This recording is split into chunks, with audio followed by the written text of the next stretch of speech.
तो बड़े से बड़े सवालों का भी तोड़ है हमारे पास में, वो दिमाग लगाना होता है। क्वेश्चन में कहा गया दो स्थानों के बीच में 1200 किलोमीटर की दूरी है। इस दूरी को तय करने में व्यक्ति एक्स को, ठीक है, लिए व्यक्ति एक्स को व्यक्ति वाई की तुलना में 5 घंटे कम समय लगते हैं। आप यहां पर देखेंगे तो दो लोग हैं, एक एक्स है एक वाई है, ठीक है। एक तरफ इनके टाइम के बारे में चर्चा, एक तरफ इनके स्पीड के बारे में चर्चा है।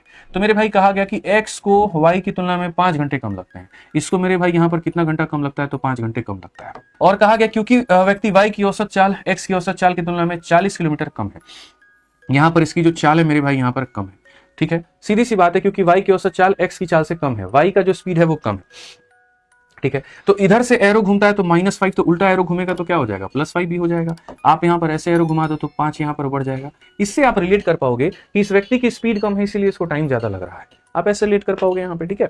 अब क्वेश्चन में यहाँ पर कहा गया, ठीक है, बढ़िया से पढ़िए और समझिए, कहा गया कि वाई किस चाल से यात्रा कर रहा है, आप वाई बताओ। देखो दोनों में किसी का भी स्पीड नहीं दिया गया है, तो हमारे लिए बहुत आसान बात है, बड़ी आसानी से मेरे भाई यहाँ पर रिलेट कर पाएंगे, ठीक, कोई दिक्कत नहीं है। यहाँ पे हमसे कहा गया जी वाई का यहाँ पर बताइए, हम जाएंगे बाई ऑप्शन के साथ में और बाई ऑप्शन हम यहाँ पर बनाएंगे। हमसे कहा गया वाई की चाल यहाँ पर क्या है, तो मान लीजिए हम इसको 80 लेते हैं।